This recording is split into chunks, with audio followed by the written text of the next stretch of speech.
Dodgers Blue Jays tied at 2 apiece in the World Series. Game 5 underway in LA as we speak. Welcome to episode 212 of ATL Prime Sports. I'm Jurjevich.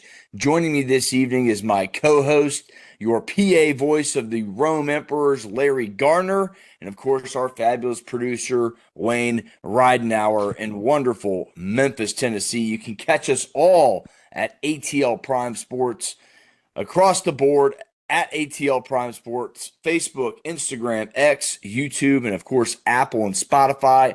And as always, if you like the content, please leave a like, a thumbs up, give us a follow or a review on Apple and Spotify. You can catch our personal Twitters at JJ Get You One for myself, at RWY Jr. for Wayne, at LG for Real Though for Larry Gardner, and at Corder Todd for TC Todd Corder, who is out tonight celebrating his birthday. Happy birthday, Todd. 61 looks good on you, buddy. Thanks for all you do around here. And Larry, how you doing, buddy?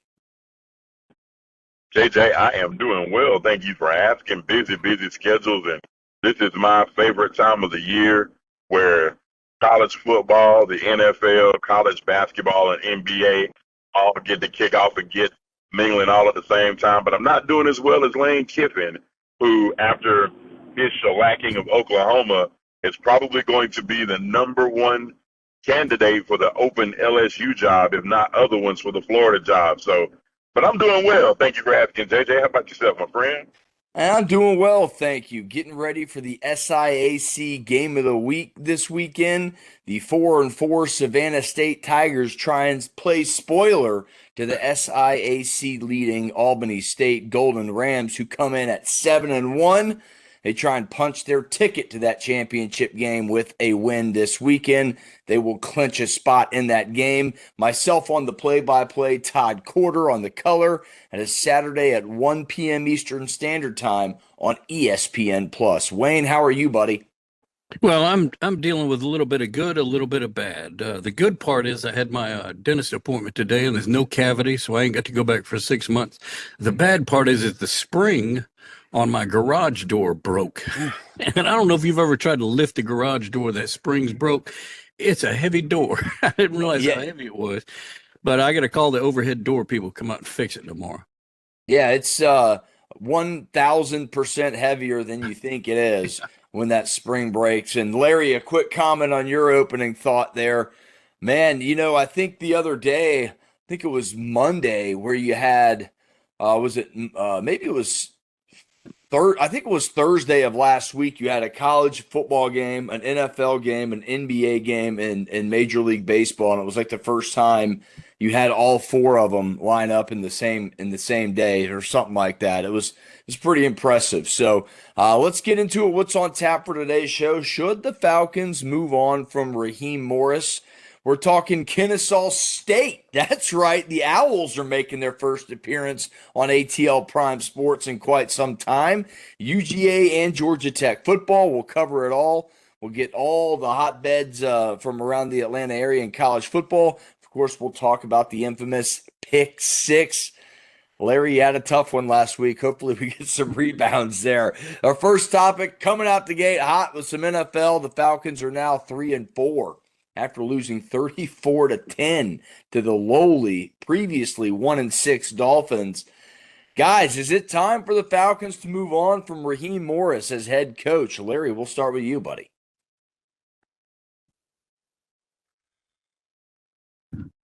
Raheem, I don't know. But Zach Robinson, I would have put the U-Haul truck in Howard branch of him 3 weeks ago. This is what I have a problem with head coaches. This is the reason why I was so heavy on hiring Mike Vrabel. It's who I wanted from the jump. I've always wanted him because I knew he would bring in a offensive-minded offensive coordinator in Josh McDaniels who could get us right. Zach, literally, I watched the last 2 games on film and went through every offensive play, and they literally run about 15 or 16 different plays that they continue to recircle over and over and recycle over and over again. It is so predictable that any defensive-minded head coach or coordinator can scheme against it.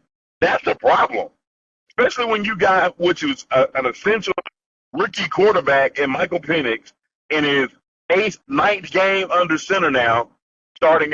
Hopefully he'll start in New England, but they don't have a clue at all. It's like having Grandpa Clifford driving a Corvette. He's driving 30 miles an hour on the interstate with something that should be going 120 at ease. And the problem is they can't score points. Now, what I get sick of seeing is Raheem just sitting there looking at the Halo board at home or just standing off into oblivion on the road like he does not have an idea. And what it shows me is Sean McVay is a doggone great head coach because he had to deal with those two things going on at the same time and overcoming their deficiencies. Let's wind it back in. Bijan is probably the best running back in football. Drake is probably a top 5 wide receiver in football. Kyle Pitts is having a resurgence of his career. He can't get any yards, but he's getting a whole bunch of receptions. Your defense is top 5 in the league, but your record sucks. That's an offensive problem.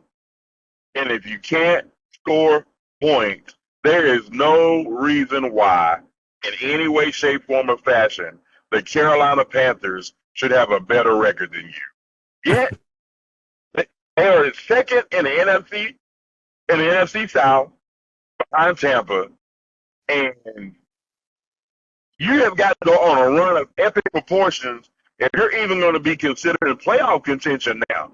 If you miss the playoffs, Raheem is gone, period. Arthur isn't one to fire people halfway through the season, but the seat is hot. And if it ain't, I'm talking about Texas Pete, Frank's red hot, put that stuff on everything hot. Because you cannot go this many years in a row without making the playoffs. 100% agree with you about Zach Robinson. He probably should have been out the door a couple weeks ago. Look, I think Raheem Morris should join him. I think there's been too many instances where this team isn't prepared to play, and that comes back to the head coach. You've seen too many instances where after a timeout, you have a delay a game early. We could have chalked that up to Zach Robinson being up at the top early, sure.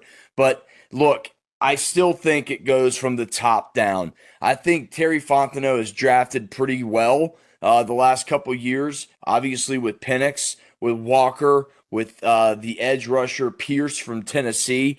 I think Watts from Notre Dame is a good player. You've seen that earlier on. So I think his job is safe. I just think you got to find someone that puts these pieces together. Look, you can't go 10 offensive quarters scoring one touchdown, and that's what the Falcons have done. And that one touchdown, let me tell you guys, it was a garbage time touchdown. So this team's not scoring points. They're not looking that good. And I tell you, I don't know where the answer is. So you look, you want to point fingers at this team. You nailed it on the head. You got to go right to the offensive coordinator and Robinson. And then after that, I think just the lack of being unprepared for the Panthers game getting shut out. And now the Dolphins game, who everybody thought their season was lost. Everybody thought Mike McDaniel was on the hot seat. Now they're looking like they could turn that thing around, maybe get a couple wins in that division and get back in the race. At least that's how they feel. Will they? Probably not. But you look at the Ravens, they're not giving up. They're 2-6. They are 2-5, whatever they are. They're not giving up on the season. Lamar's starting back. So you just don't see that from this team. You don't see that that oomph, that sense of urgency. And I think that comes from the top to the bottom. And I think Raheem Morris has to go. And I think he's got to go now. I know I'm not one to fire guys in the middle of the season either. But you lose this game, these next two games. I mean, you're looking at 3-6 right in the face and having to nearly win out to have a shot at the playoffs. So these next two games are pretty much must wins to get above 500 and get back in the thick of things. So I don't know. I think the offensive coordinator, definitely Larry's got to go because you've had too many hiccups with the timeouts, as I mentioned, and coming back and having to delay a game afterwards. And then you have come down on the field, you look like world beaters against the Bills. Then you come out, you look like nothing against the Niners and the Dolphins. So I don't know where this team stands. I know Rich McKay was interviewed on 680, The Fan, and they've been critical of the Falcons and their decisions they've made. I agree with you. I think Vrabel should have been the guy. I think you could have gone a different way as well. I was not very high on Raheem Morris because he had done this before, and you'd seen these time management issues. Now I'm getting long-winded, but I tell you what, guys, it doesn't look good. And we're back to the same old accident waiting to happen, as Todd calls it. Wayne, what say you, man? Is it time to get rid of Raheem Morris? Well, I would prefer wait till the end of the season and letting the guy go versus ending up with a situation like Petrino, where you end up a guy skipping out and leaving notes on the players' lockers and stuff. So I don't think it's going to get quite that bad, but there definitely has to be some kind of change, because even though the stats between the 20s are fantastic for the team, it's the stats in the red zone that count. So 100%. Yeah, Larry, go ahead, man. Your final thought on the Atlanta Falcons and this blunder of an offense, this defense that's bend that don't break, and they've given up some points lately, but I don't think I think you're right. I don't think it's a defensive problem right now. Larry, your final thoughts on the Falcons? No, Ulbrich has done fantastic with this team, especially with the two deep personnel that he's been running, shifting in and out on all three levels, the line, the backers, and in the secondary. It's still, to me, I seen what Raheem was when he had the opportunity to win the job the first time. It wasn't good enough to hold on to the job. So why hire him again and think it's gonna be? It's literally like I'm dating a woman, we break up, but I knew she had all her flaws. I knew she was just absolutely just tragic. She was toxic. She was everything else. I let her go, but then I sit at home alone, start playing some old R&B music, and say, "Man, I miss that girl." And then I call her, and knowing good and well she ain't good for nothing, and be like, "Let's try this again." And then she started doing the same stuff. That's crazy. yeah, Absolutely crazy. So, that's one of those times it makes you wish you learned to cook, huh? man, look, something. But I've seen this story before, man. It plays out the same way. It's no different. I hated that it went down this way because the Falcons fans are just begging for something good to cheer about, man. And just things in the neighborhood are always better when the Falcons are winning. Think about what Matt Ryan did, man, when he was at his pinnacle. And they was putting up 20, 30, 40 points a game with Kyle Shanahan. That's what we're Dirk missing. Cotter. And unfortunately, yeah, man, that's what we're missing, and we just don't have it here. So we got to get it. And I don't know how Arthur Blank's going to do it, but he can't do it with Raheem, that's for sure. Yeah, I agree. I think we both agree. I think you guys are more on the wait and see on the head coach approach. I'm saying, you know what?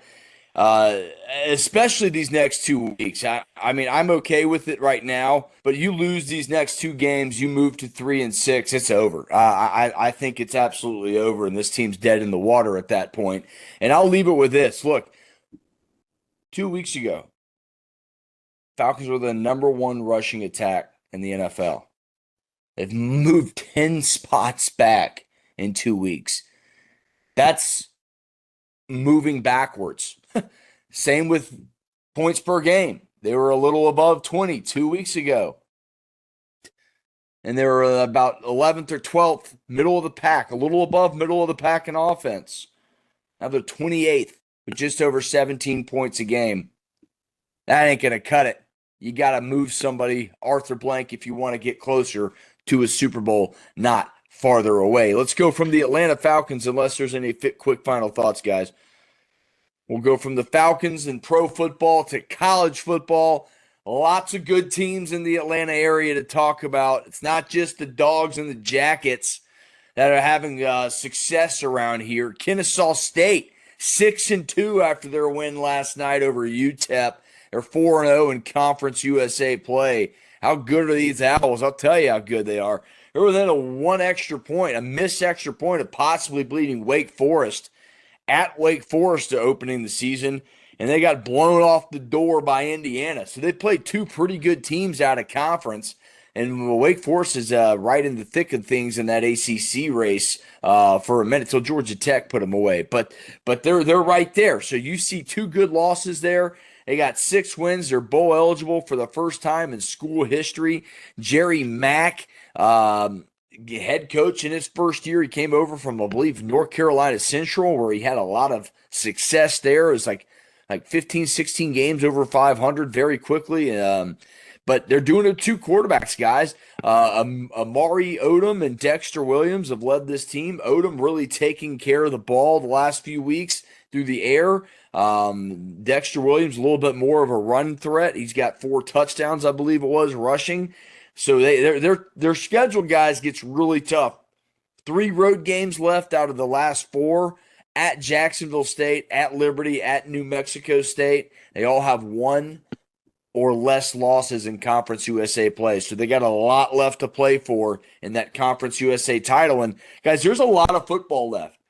And Wayne, I hate to say this, but your Memphis Tigers could drop a game. Things could get shifty. And you start looking at shifty things, and you start having a 2007 type season where everybody starts losing. You're going to have a group of 5 champion in there. And I say this to say that. What if they win out? Kennesaw State wins out, and their 2 losses are to Indiana and Wake Forest, who has a winning record. To me, that would put them in merit. If they're the conference champion, maybe they work their way up. I'm not saying it'll happen. I'm not saying it'll happen. Don't put words in my mouth. I'm not saying it's going to happen. But my goodness, what a story that would be, fellas. If they won out, some crazy stuff happens, and they got in the conversation at the end of the season for that college football playoff group of 5 berth. That's how good this team is, guys. When you get to this point in the season, you have 6, 7 wins. You're going to be in that conversation, especially when this thing expands. Larry, let's start with you, man, and then we'll go to Wayne. A quick thought on the Owls. Yeah, man, hooty-hoo all over the place, but you're absolutely right. And the kid, man, Odom is just absolutely maturing game after game. He's doing what good quarterbacks who are the vaunted term game managers do. You do not put your team in bad situations by turning the football over.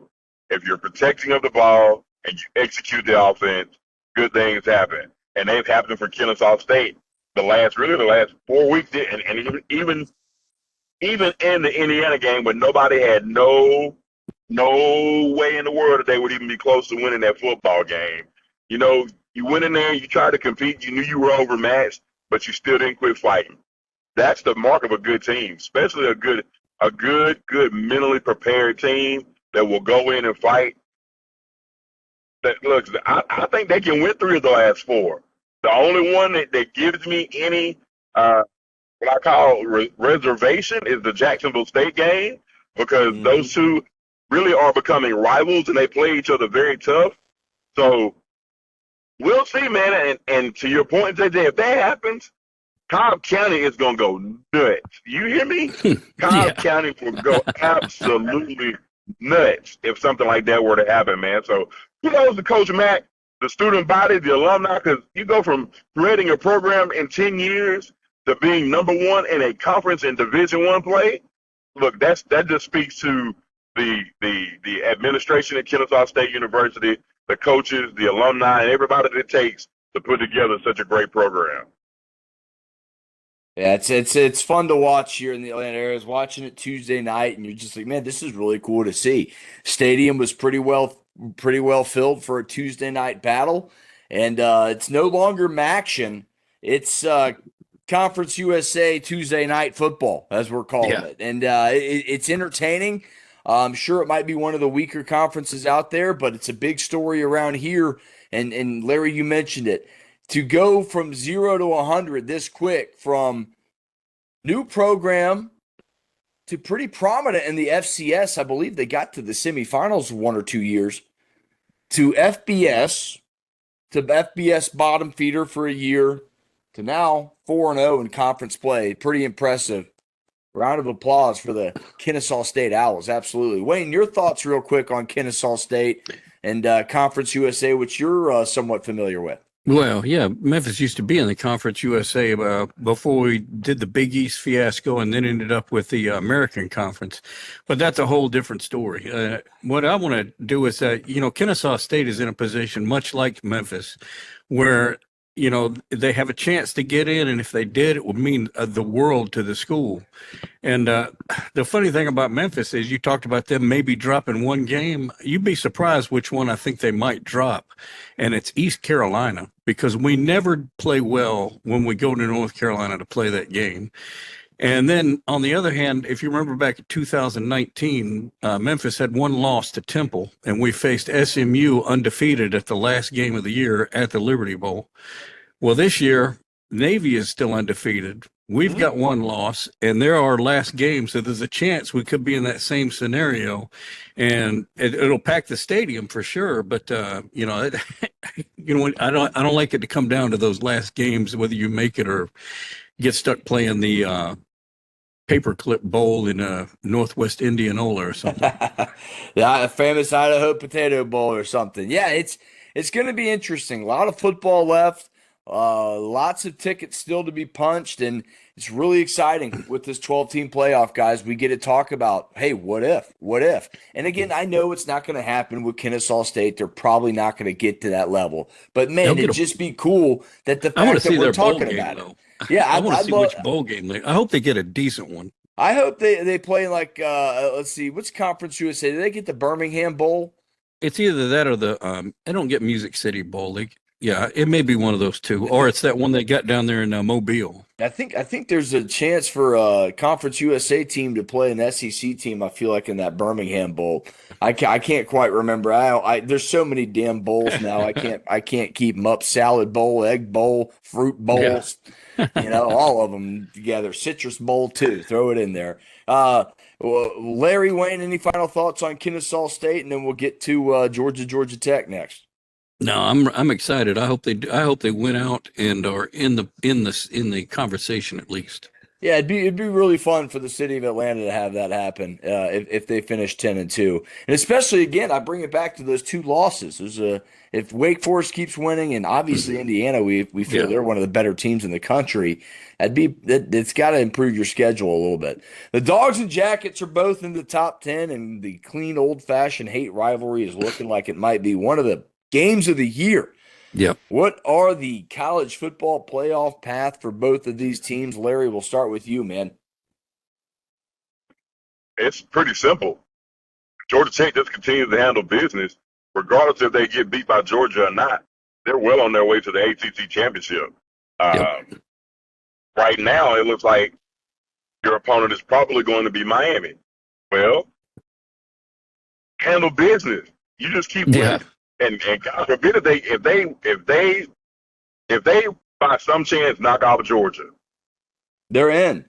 Oh yeah, dude, they're guaranteed almost in. Just on that, not only that, but you've got to put Haynes King top 3 in Heisman conversation. Mm-hmm. You've got to, because the guy just putting up numbers, both throwing the football and running the football. They handled Syracuse at homecoming Saturday. They handled business.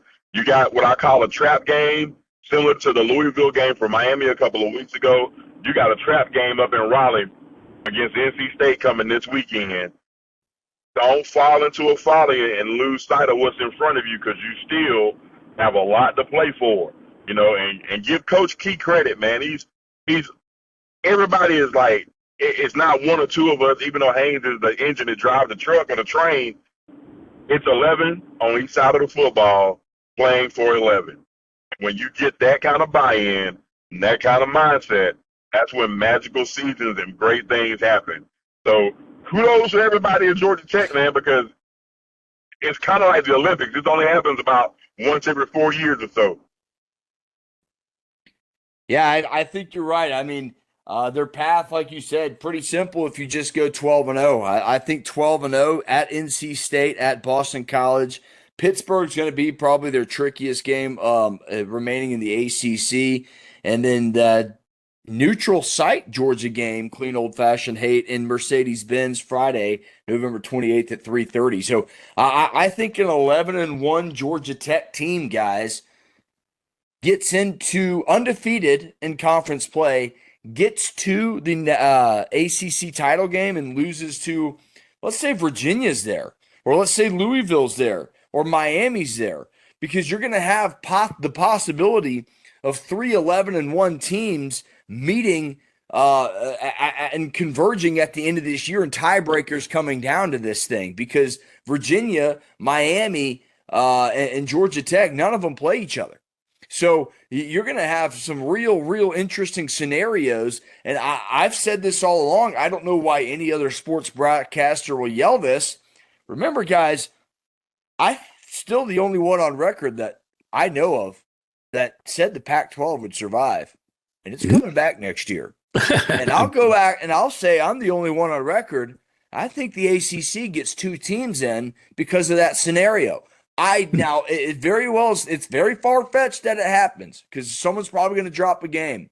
But I'm going to go ahead and make a bold prediction that you're going to see 1, not 2, but possibly 3 11-1 ACC teams. And if you have that scenario, I think you get 2 ACC teams. And that's why I say Georgia Tech, 11-1, they're lost to Georgia. They lose in the ACC title game. I still think they're in. Especially if they have a close loss to Georgia and they dominate Pittsburgh, I still think they're in. So I think there's plenty of paths for Georgia Tech. And a lot of people forget the human element in this ball game. People drop games. Georgia Tech's got a very manageable schedule. In terms of ACC play, they play their hardest game at home and their hardest remaining game in a neutral site. So we'll see what happens, but I think there's several scenarios for Georgia Tech to get in, and I'll flip it over to Georgia, and then we'll go over to Wayne and get his thoughts on both of these guys.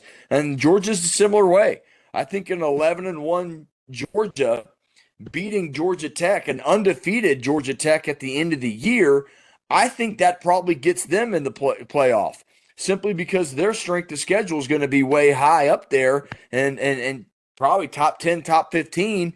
And that Ole Miss win is going to carry a lot of weight, especially if Ole Miss is 11-1 at the end of the season. So it's going to be really exciting because there's tons of paths to the playoffs for both these teams. Everybody's saying, oh, Georgia Tech, oh, they're only getting one way. They got to win the ACC.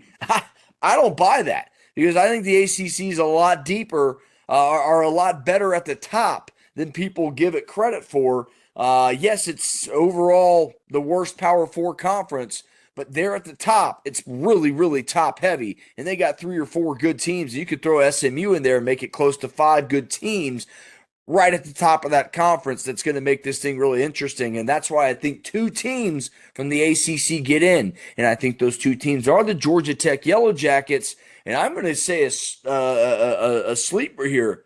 I think Virginia wins the ACC and gets in the college football playoff. They're looking pretty good. Tony Elliott's built something really special up there. He's had a lot of guys. You know, he's had the I'm blanking on the gentleman's name, but rest in peace. He had 1 or 2 players killed in an incident, canceled the rest of the season, and look where they are now. So hats off to Virginia and Tony Elliott, the former Clemson OC. But this ACC is wide open, and I think there's several scenarios for both teams to get in. It's going to be extremely exciting. Wayne, your take real quick, and we'll go back to Larry for Georgia.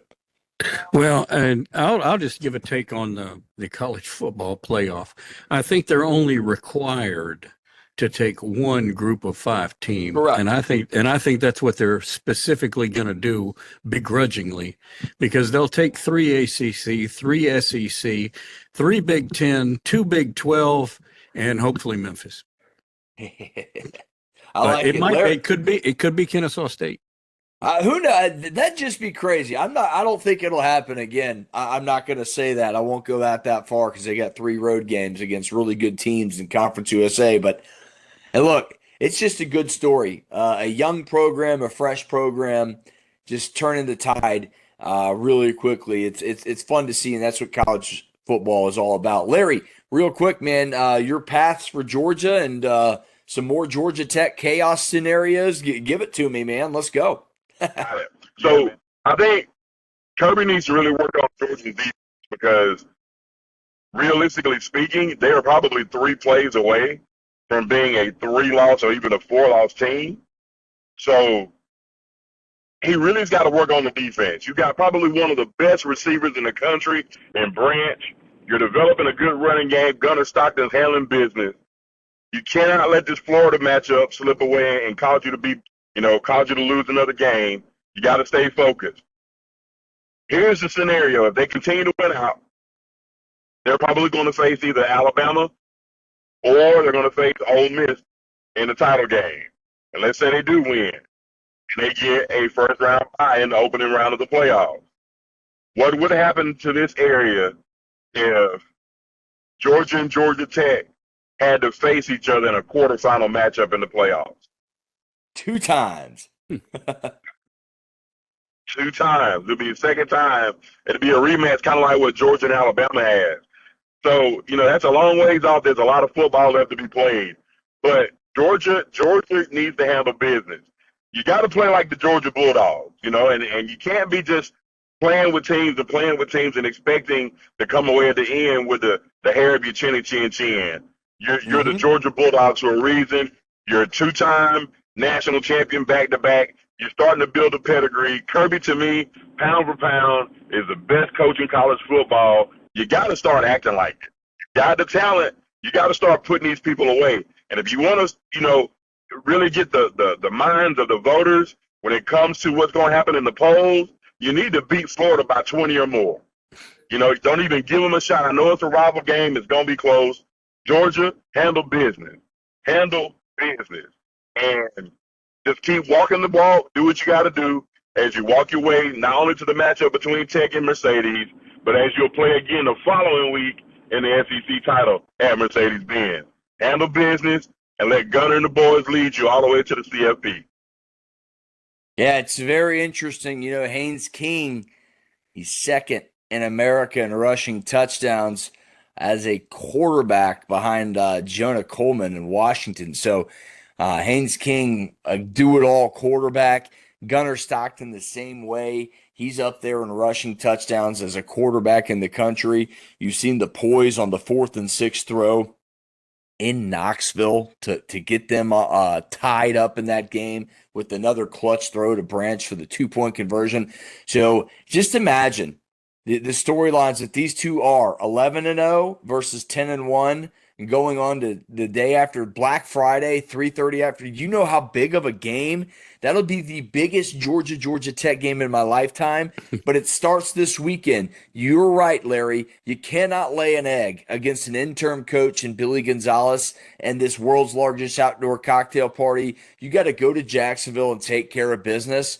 And we'll have a little Georgia-Florida logo up there. It's a unique game. These fans are going to want this because they're going to want to win this game, meaning, hey, all it was the head coach. Lane, here you go. Serve it up for you. They're going to pull out all the tricks. So you are 100% right, Larry. Georgia's got to go in. They can't let the logo do the talking. They got to play well. They got to block well. They got to tackle well. And they got to run the football. And Gunnar Stockton should be able to do the rest. And if they do that and they win decisively against Florida, then they have Mississippi State and Texas to finish out the SEC play.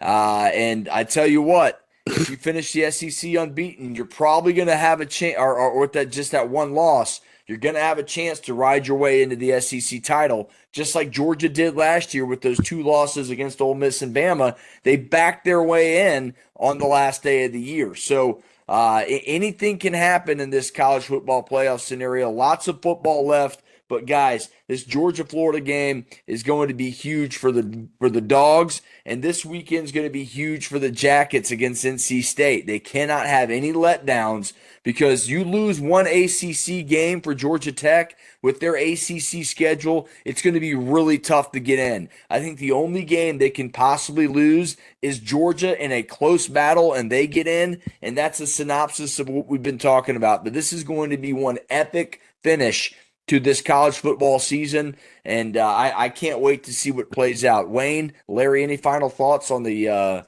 college football playoff paths for any of these three teams we just talked about? We'll move forward. Go ahead. Well, only thing I was going to say is I've still got a very loud 15% knocking at my door that says, what if Florida wins that game?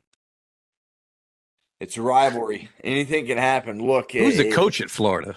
Billy Gonzalez is the interim coach. Okay. I'm not sure what capacity he was with the team prior. A lot of the times you see special teams coordinators come in, kind of like Dabo Swinney and Clemson came in, and special teams coordinators get their hands on a lot of players, offensive, defensively. They're always getting players in the special teams units from punt block to punt return to kickoff return, things like that. So you usually have a lot of offensive and defensive specialists come in and out of your room. So you have a lot of connections with these guys. So I'm not sure if he was a special teams coach or not, but you see that a lot in college football. The special teams coach come in and be the intern. Guys, let's go to our infamous pick six. We'll go over the quit standings. Larry, again, a tough week last week, but that's how close it is, man. Those 2 weeks ago, we did not have a show last week, 22-31 on the season, but 6-0 week, and it's right back. 28-25 for Wayne, 26-27 for TC, who had a 5-1 week last week. Wayne went 2-4. I had a 500 week at 3-3, and I am at 28-25 as well. And boy, this is an interesting pick six, guys. These spreads are all very interesting, very intriguing. And of course, here it goes. Our infamous pick six. 6 of the best football games from college and pro. Spreads are from Wednesday per ESPNBet.com. The first game of the weekend, the number 9 Vanderbilt Commodores. Boy, that is still getting used to saying that. The number 9 Vanderbilt Commodores, 7-1 at the number 20 Texas Longhorns in Austin, Texas. They're 6-2. Texas is a home 2.5-point favorite. The total in that one, 44 and a hook. Saturday afternoon at noon and 11 o'clock a.m. local time, Eastern Standard Time on ABC. Vandy is really good at converting third downs, guys, converting 52.9%. They're ninth in the FBS in that category. The Doors offense, top 15 in the country in terms of scoring. They get it done in the red zone as well. They're 6th in the country in red zone touchdown rate. The Longhorns defense is one of the best in the country. That's what made this game tough to pick, because if they show up and play, remember, guys, this team, as is, went to Columbus, Ohio, and lost by 7 points to the best team in the country right now in Ohio State. So that defense shows up. It'll keep you in ball games. But, man, I just think Diego Pavia, Clark Lee, Alexander is the running back. I just think these guys are on a mission to prove that Vanderbilt's here to stay. And Jerry Kill brought these guys over. I think they're ready to just keep on chipping away at this thing and keep on going about their business as if they're the underdogs and not looking at the scoreboard. I'm going Vandy in the points here. This is really tough to pick. I wanted to go Texas at home because Arch Manning is out in this game, it looks like. But, man, I really feel like I might eat my words on this one. I'm taking the Doors and the points, but I'm not confident whatsoever on this one. Larry, what say you? I agree with everything you said, with the exception of still playing Texas in Austin regardless of who the quarterback is. Vandy is just now getting on the scene, and it's a different environment playing in Texas.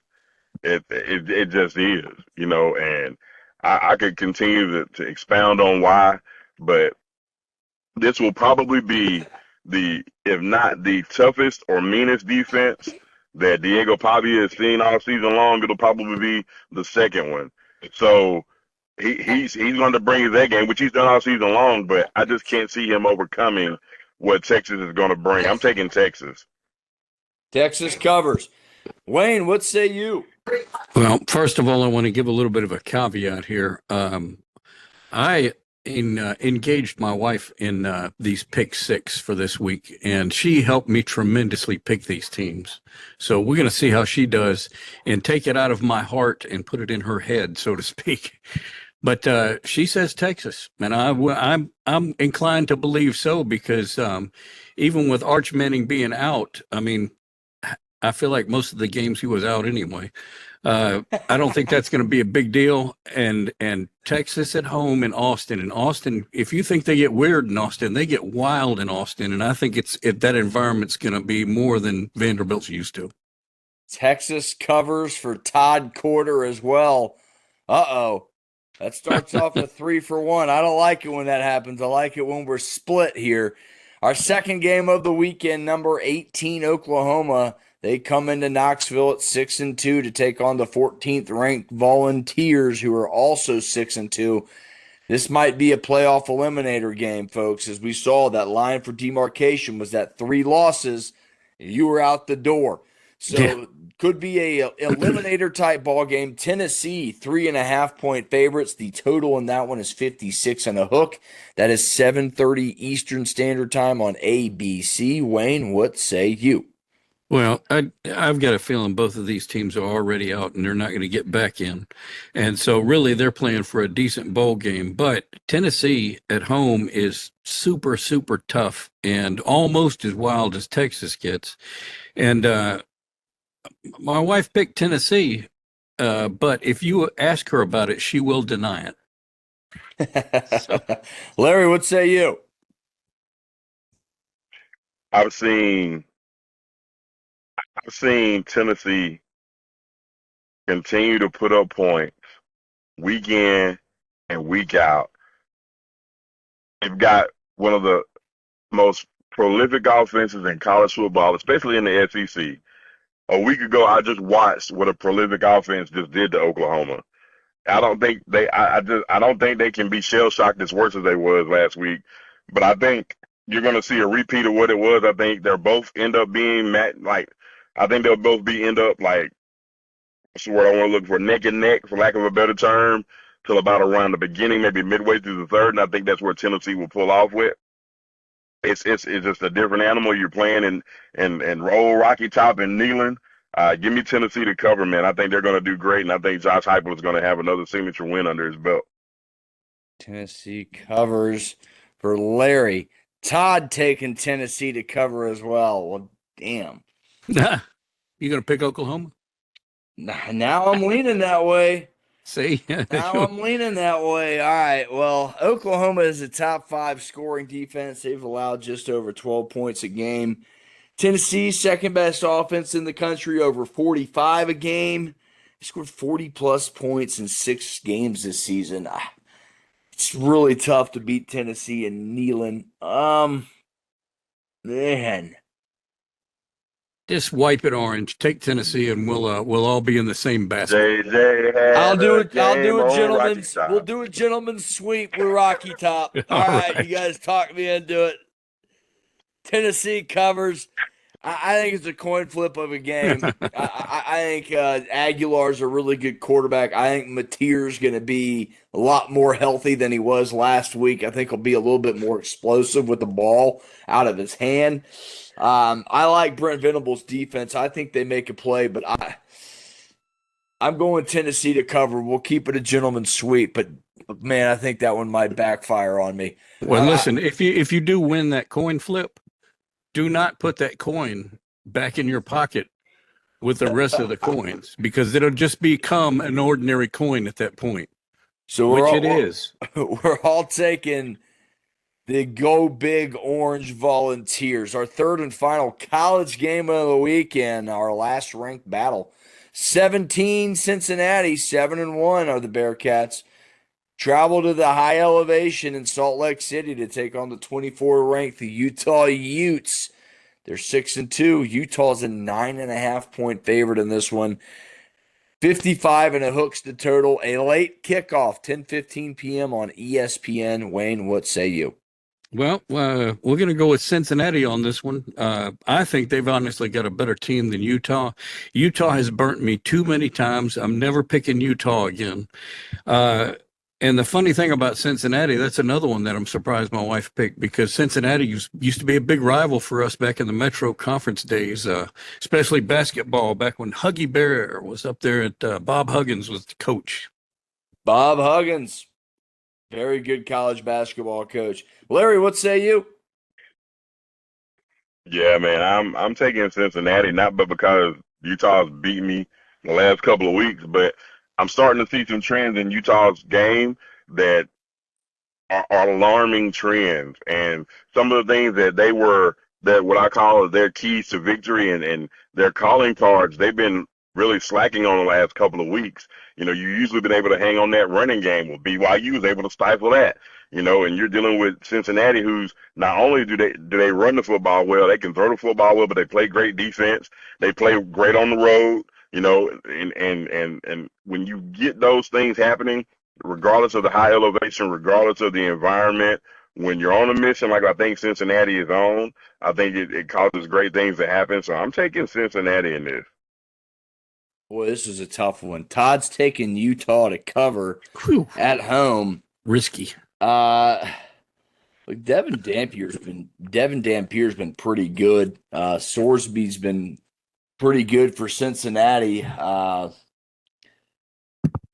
Cincinnati's been pretty good. I mean, they beat Iowa State. Larry's taking Cincinnati. These are all extremely hard. I've spent like an hour looking at it right before the show, and I didn't get anywhere with any of these picks. The only one I was somewhat confident on is Vandy. Man, this is again. I think the spread is what makes this a coin flip. I'm pretty confident Utah might win this, but I think the Bearcats will keep it close. I mean, Sorsby, he's pretty good. I mean, he can move the ball around. He uses his feet. Scott Satterfield's a pretty darn good football coach. Yep. But darn, that elevation's really tough to play with. It's going to be cold. Cincinnati, you know what, man? Cincinnati did me well earlier. They were my only win in a 1-5 week. I'm gonna take the Bearcats in the points. All right. Yeah. Yeah, I got to take the Bearcats in the points on this one. I just like Sorsby. I think he's a really good quarterback. I've watched him play. He's really exciting. And Scott Satterfield, from his days at App State, the guy's just won a lot of football games. So I'm going with the Bearcats there. To the NFL. Man, I wish we didn't have to pick this one, but we're Atlanta Prime Sports, and we always talk Falcons. Well, we're doing it. The 3-4 Falcons rematch of Super Bowl 51. Just kidding. 3-4 at the 6-2 Patriots. New England's a 5.5-point favorite. Over under in this one's 45. Sunday, 1 p.m. on CBS. Larry, what say you? I'm pouring salt in the wound, dadgummit. New England wins 28-3. Dang. Well, we just playing the second half then, right? Just go ahead. That's the perfect analogy. Pouring salt in the room, putting lime in my eye, whatever we got to do. Patriots cover. Pats cover. All right. Wayne, what say you? Please tell me you're doing the right thing. Well, you know why I'm going to pick the Falcons on this, because I know it's got a feeling that this is going to be the turnaround game. They're going to win this, and they're going to win out for the rest of the season, make the playoffs, and it'll be great. And if they don't win this game, it'll be because they lost. But I'm picking them anyway. Great analysis. Todd's taking Patriots to cover. Golly, you Oh know, my goodness. it's hard because the Falcons beat the Bills easily.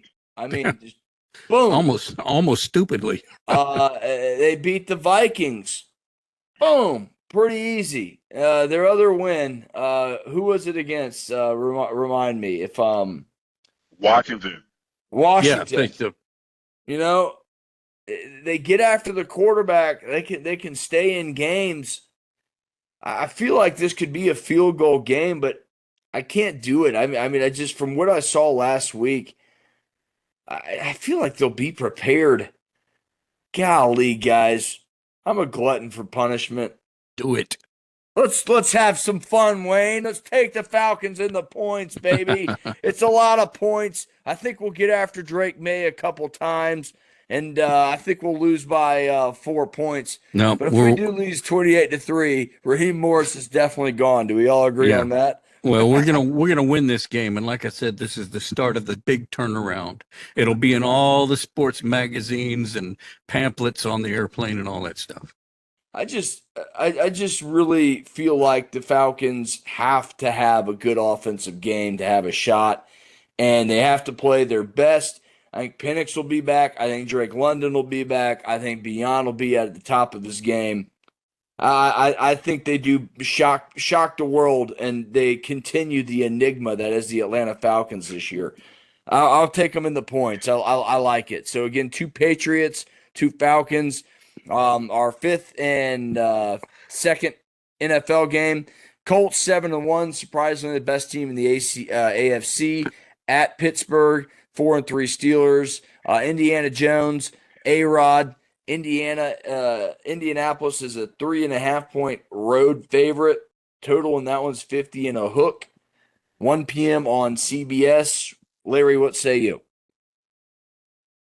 Give me the Colts, baby. The way you win in Pittsburgh is you got to get your hard hats and you got to get your metal lunch pails. And they've got the MVP toting the football for him in Jonathan Taylor. That is a quarterback's best friend when you got a running back that can do what he can do. And guys, I don't know if anybody's really paying attention to the numbers that Jonathan Taylor's putting up, but if he continues at this pace, he is going to have not just a record-breaking season, but a historically record-breaking season in scoring touchdowns. They keep doing it. They keep doing it. They keep doing it. Indiana Jones, same thing he did in New York. This time he's got an offensive line to protect him. A-Rod just can't seem to get it done in Pittsburgh. Give me the Colts. Yeah, I like the Colts as well to cover. I thought this was probably one of the easier games to pick. Daniel Jones, top 5 in passing in the league right now. Hello. Guys, the guy's thrown for 2,062 yards. He's right there. You've mentioned Taylor. He's leading the league, 850 yards rushing. I like the Colts. I like them pretty big. Look, Indiana Jones, man, I'm riding with the nickname. I love it. He's turned his career around. The Colts saw something in him in the offseason, got him at a value price in terms of starting quarterback in the NFL. And look, they're right on the way to the playoffs again. Daniel Jones has been there once before. Why can't he do it again? I like the Colts to cover. I like that big time Colts cover. And Todd's taking the Steelers and the points at home. Wayne, what say you? Well, the only thing that the Steelers have going for them in this game is if they will use him. Gainwell, I think, is the key to this. If they have any chance to win, I'm not sure that they're going to make that decision. And so, in the land of mustard, I believe the Colts are going to come in and win this game. Yeah. Yeah, they're a good team. I mean, they've showed it why. The NFL, it is what it is. There's no cherry picking wins. I mean, you're 7-1, you're 7-1. It's in college football where you get an easy conference. NFL wins and NFL wins, so 7-1, pretty prestigious. Last game of the weekend, Chiefs, Bills. Chiefs have righted the ship. They're 5-3 traveling to Buffalo. 5-2 are the Bills. KC, 1.5 point road favorites. 52 and a hook is the total on that one. 425. That's the game of the week on CBS. We'll hear Tony Romo and I forget the other guy's name. The other guy. Yeah, the other guy. But Tony Romo, you'll get those guys. It's probably Thank you. Larry, what say you? Chiefs, Bills, what you got?